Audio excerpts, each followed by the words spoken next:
आज हम पढ़ेंगे एम्पियर का परिपथीय नियम। यह स्थिर वैद्युतिकी में गॉस के नियम के सदृश है। जैसे वहाँ पे काल्पनिक पृष्ठ की परिकल्पना की जाती थी, यहाँ पे हम एक पथ की परिकल्पना करते हैं। और एम्पियर का परिपथीय नियम क्या कहता है कि किसी बंद परिपथ की सीमा के अनुदिश चुंबकीय क्षेत्र का रेखीय समाकल पथ द्वारा, जो बंद पथ है उसके द्वारा घिरी धारा के μ0 या μ0 गुणा होता है। तो हम उसको गणितीय रूप में लिख सकते हैं रेखीय समाकल के लिए। रेखीय क्योंकि यहाँ पे आएगा VdL, ये हो गया बंद परिपथ की सीमा के अनुदिश चुंबकीय क्षेत्र का रेखीय समाकल। और ये क्या होता है, यदि धारा I है तो उस I धारा के μ0, ये हमारा क्या हो गया, एम्पियर का परिपथीय नियम हो गया।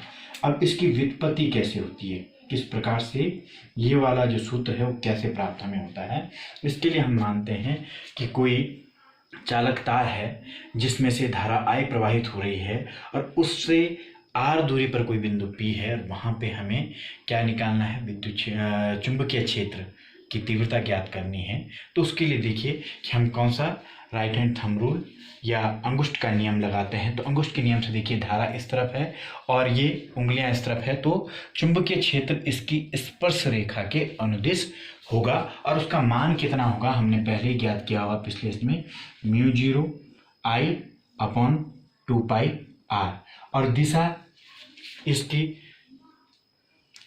स्पर्श रेखा की दिशा में होगी।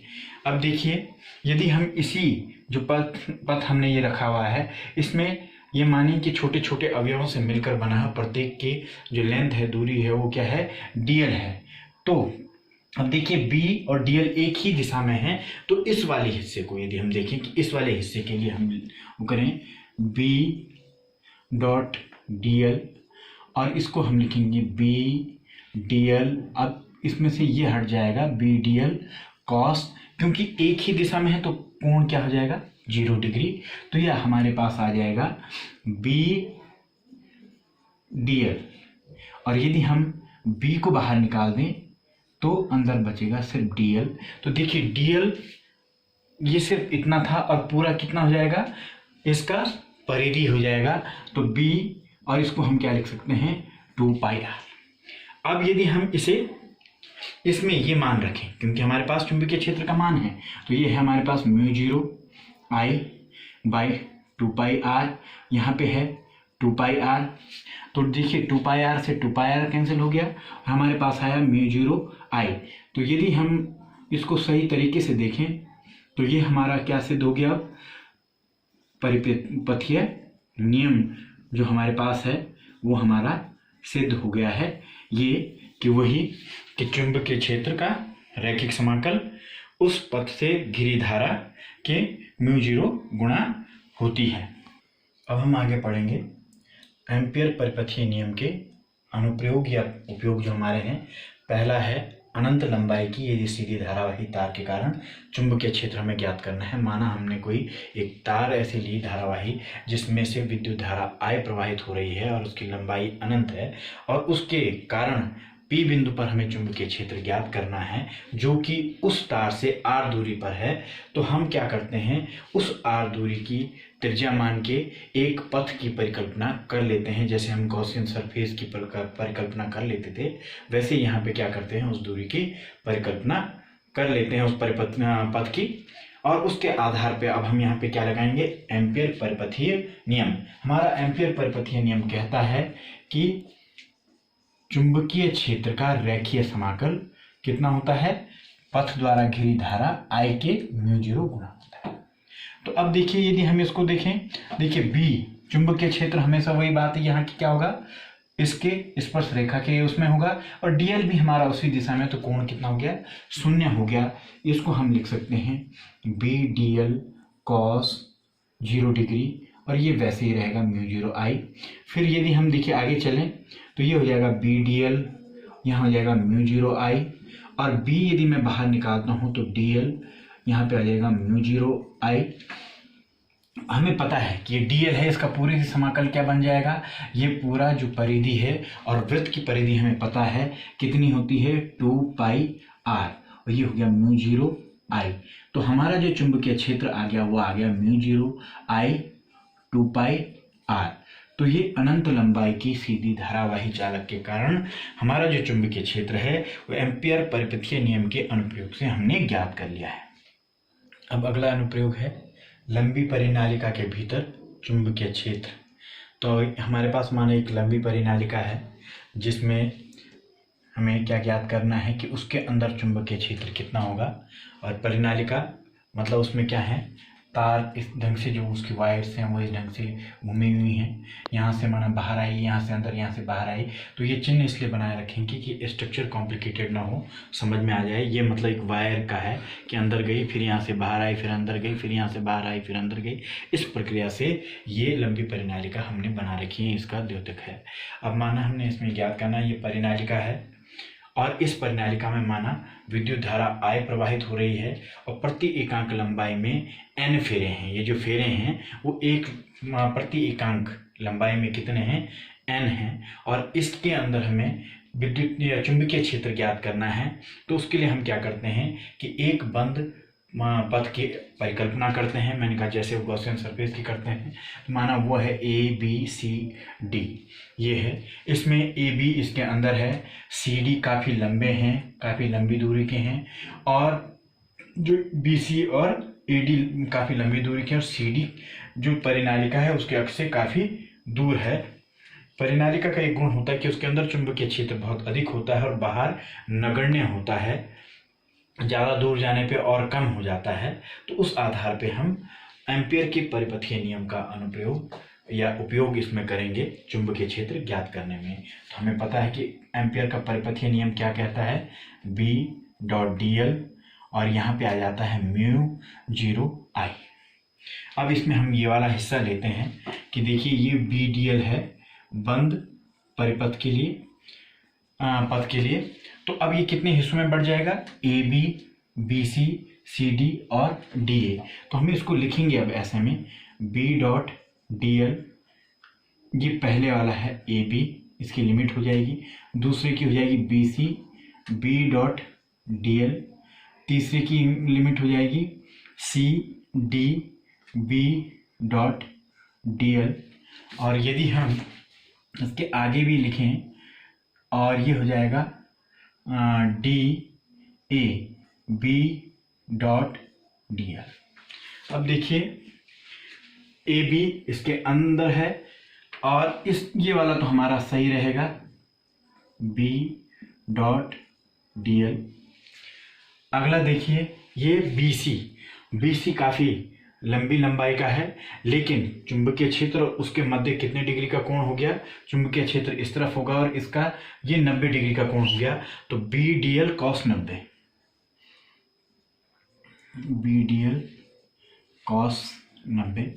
देखिए CD इससे काफ़ी दूर है, यहाँ चुंबकीय क्षेत्र नगण्य या शून्य के बराबर है। तो इसके लिए हम लिखेंगे CD, यहाँ पे DL। फिर हमारे पास आया DA, इसमें भी देखिए BDL cos 90 क्यों, क्योंकि इसके बीच भी वही कोण है। अब देखिए ये 0 हो गया, ये वाला 0 से मल्टीप्लाई, ये भी 0 हो गया, ये वाला 0 से मल्टीप्लाई, ये भी 90 cos 90 0 है तो 0 से मल्टीप्लाई, ये भी 0 हो गया। तो हमारे पास सिर्फ ये वाला हिस्सा बचता है A to B, ये हो जाएगा BDL cos 0। कारण ये है कि ये हिस्सा भी और ये भी एक ही डायरेक्शन में है। अब इसको हम लिख सकते हैं BDL, और यदि हम B बाहर निकाल दें तो DL माना उसकी लंबाई x है, तो ये हो जाएगा हमारे पास x। ठीक है, यहाँ पे आ गया, इसका मान आ गया BX। अब हमने कहा है कि प्रति एकांक लंबाई पे जो इसके घेरे हैं वो n है, तो x लंबाई पे कितने घेरे होंगे, n × x, और उनमें से धारा जो प्रवाहित हो रही यदि है तो वो होगी nx I0 माना एक घेरे से हो रही है। तो अब देखिए हम इसको लिखेंगे Bx = μI, और इसको लिखा जा सकता है μx nx, और ये I0 एक से जाने वाली धारा हो गई, और यहाँ पे हो गया हमारे पास Bx, x से x कट गया, तो हमारे पास जो B आ रहा है वो B आ रहा है μ0 एन आई नॉट आ रहा है।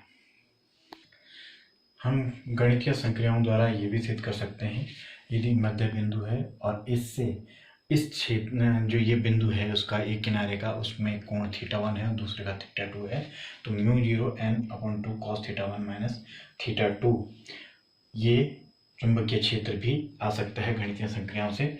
और इसी में हम यदि केस वो करें तो θ1 बराबर यदि 0 रख दें और θ2 बराबर पाई रख दें, मतलब पूरा यहाँ से लेकर अंत तक जो कोण बनेगा वो 0 और पाई होगा।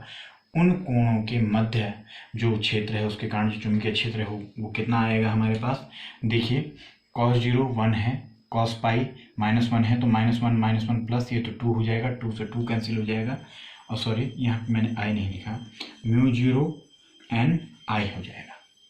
यदि यही केस हम ये करें θ0 और θ π/2 वाला, तो कितना आएगा, ये किसके लिए है, θ0 θπ/2 ये एक कोने के लिए है। मतलब यदि हम मान लें यहाँ की बात कर रहे हैं इस कोने की, तो यहाँ और इसके बीच कितने डिग्री का कोण होगा, 90, और ऐसे में कितना हो जाएगा 0, तो ये 0 और 90 कोने के लिए है। तो इस कोने के लिए यदि हम मान रखें यहाँ 0 हो जाएगा, यहाँ cos 0 रखेंगे तो 1, cos 90 रखेंगे तो 0, तो यहाँ इसका मतलब हो गया कि μ0 ni/2।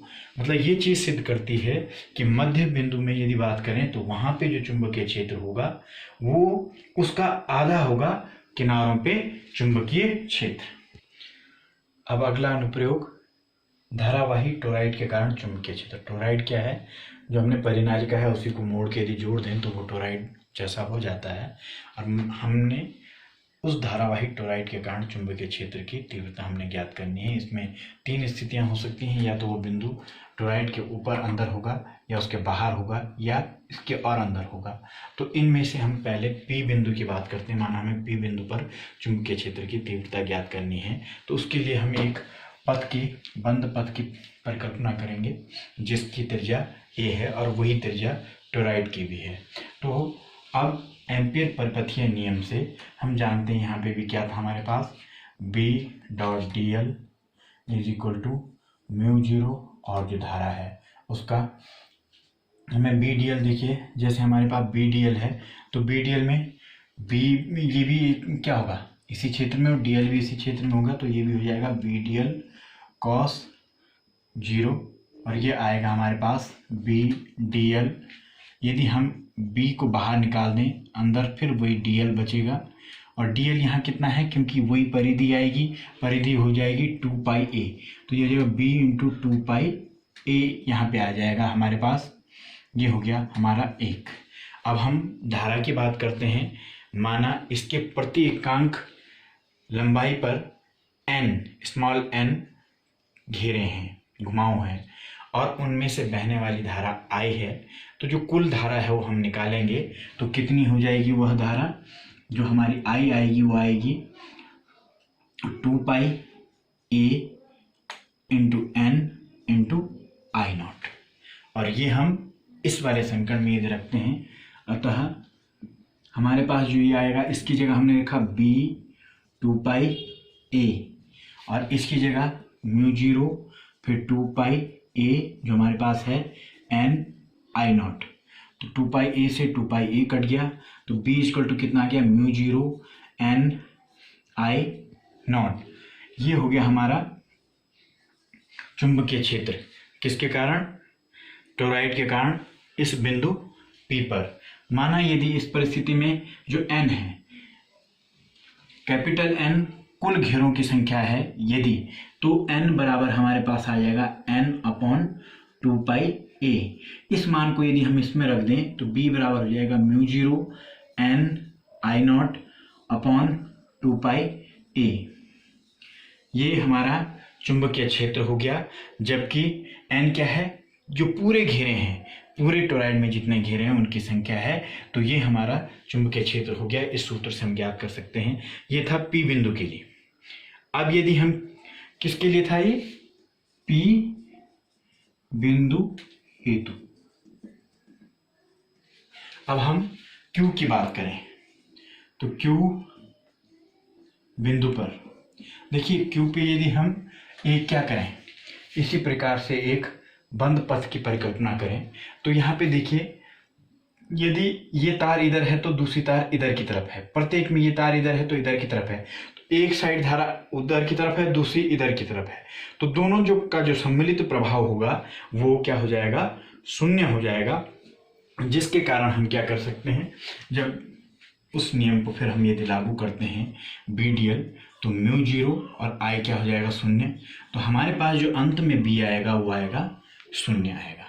ठीक, अब वही हम R बिंदु की बात करें, R बिंदु पर यदि हम यहाँ फिर एक पथ की कल्पना करें तो यहाँ इसके अंदर क्या नहीं है, हमारे पास कोई चुंबकीय क्षेत्र नहीं है।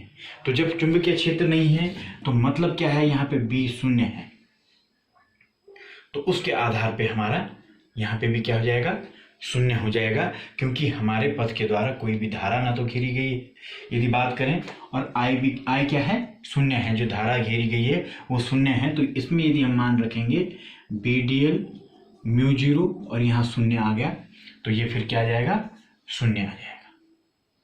तो इस तरह से हम धारावाही टोरॉइड के कारण चुंबकीय क्षेत्र ज्ञात कर सकते हैं।